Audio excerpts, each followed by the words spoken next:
Anak yang soleh itu anak yang tahu kalau dia seorang laki-laki nanti, secantik apapun istrinya, selucu apapun anak-anaknya, sebanyak apapun harta yang dia miliki, sehebat apapun dia di mata anak buahnya, demi Allah, orang tua tidak pernah menjadi nomor 2 dalam hidup.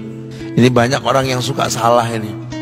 Cuma gara-gara dunia, orang tua panjang mata menanti kedatangan anak. Jangan ya. Jangan. Anak yang soleh tahu sekali, sampai kapanpun ibumu, ayahmu, sampai kapanpun. Dunia nggak membuat dia lupa ada berkah keramat dunia hidup di atas muka bumi ini. Dia nggak repot datang ke makam-makam para wali. Orang tua nomor 1 yang dia temui. Ini orang hebat. Ini banyak di antara kita, makam-makam didatengin, di mana saja didatengin, ngalap berkah. Orang tua panjang mata, berlinang air mata menanti, mana anakku?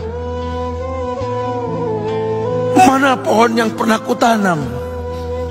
Mana pohon yang pernah kurawat? Kudengar dia sudah mulai berbuah, ingin kurasakan buahnya. Berani mengeluarkan dana jutaan untuk hal-hal yang gak disyariatkan. Ini orang tua panjang mata. Rela nggak rela, orang tua kita akan mendengar dan melihat.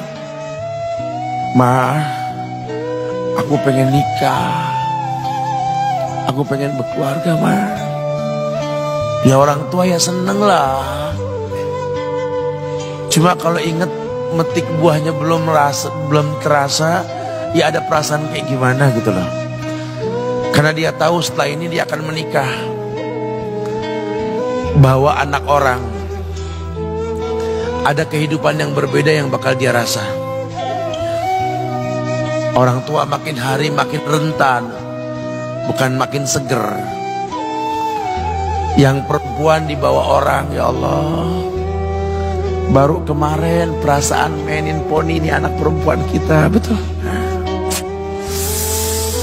Baru kemarin mainin kepangan rambutnya, ya Allah. Ya Allah, baru kemarin perasaan saya titah dia, titah, ya Allah. Belajar jalan, bisa berlari bawa sesuatu, coret-coret tembok, aduh Masya Allah. Sekarang udah gede, dibawa orang, ya Allah, Masya Allah. Yang laki dekat sama mamahnya. Baru kemarin tangan mungilnya kita tuntun, kalau kelepas dia nangis, betul. Sekarang tangannya keker besar, tangan ibunya keriput, betul. Mau nangkep tangan anak pun sudah mulai susah. Membawa anak orang datang dengan gagah, cium tangan, cipika-cipiki, udah. Ma, kita jalan dulu, Ma, ya. Udah, Mama, udah. Digandeng tangan kekasihnya, dirangkul pundaknya. Ini anak laki ndak tahu ibunya kayak diiris-iris jantungnya. Dia lihat tangannya yang keriput, ya Allah. Udah berapa lama tangan ini nggak dibawa sama anak ini? Udah berapa lama tangan ini nggak digandeng sama anak saya? Kita merasa bangga akur merangkul istri kita, ibu kita ngelihat pundaknya. Udah berapa lama pundak ini nggak dirangkul seperti itu, ya Allah. Dulu aku berdandan secantik-cantiknya, ku dandankan anaknya, ku bawa di hadapan kawan-kawanku bangga. Lihat anakku. Tapi dia tidak pernah berdandan rapi membawa aku ke hadapan teman-temannya. Lihatlah ibuku.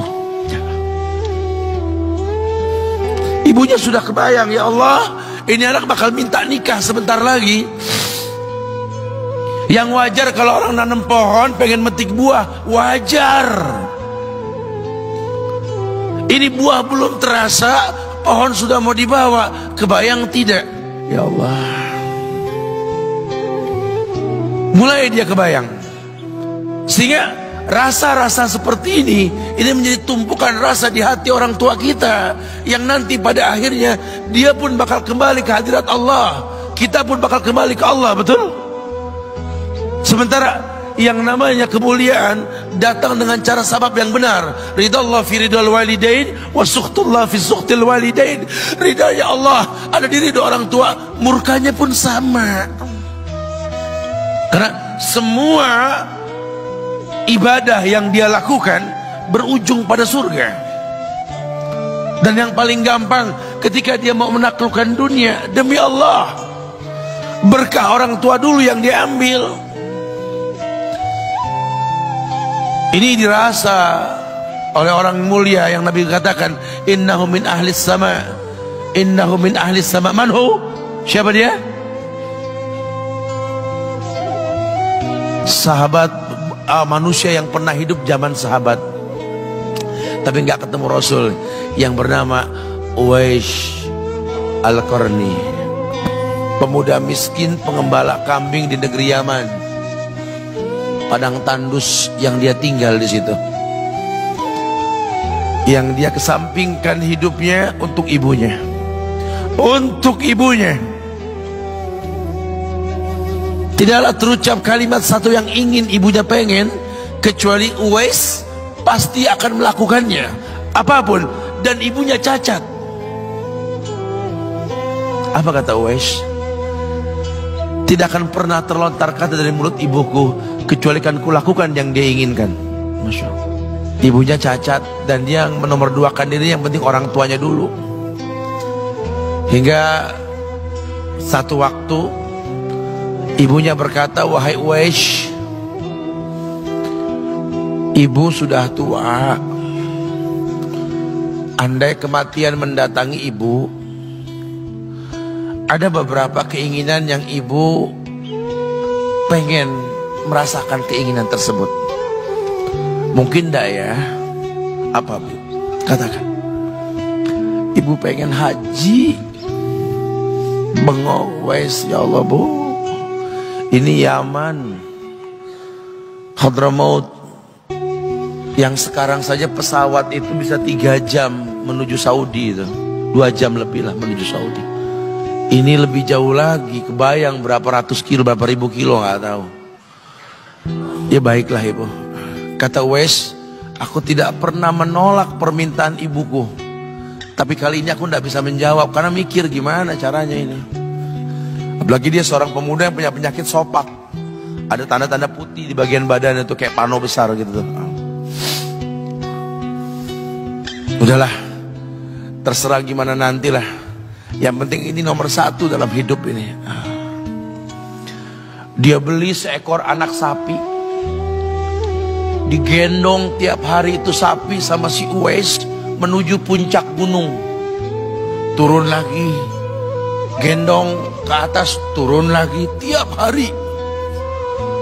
Sampai orang bilang, Uwais gila no. Orang sapi dipiara, dia digendong tiap hari naik gunung yang tinggi. Sampai nggak berasa, dikatakan 8 bulan dia lakukan itu. Sehingga terbentuklah fisiknya yang bagus karena olahraga tiap hari bawa itu sapi. Dan sapi itu makin berat, dalam hikayat dikatakan sampai di atas 100 kilo itu sapi.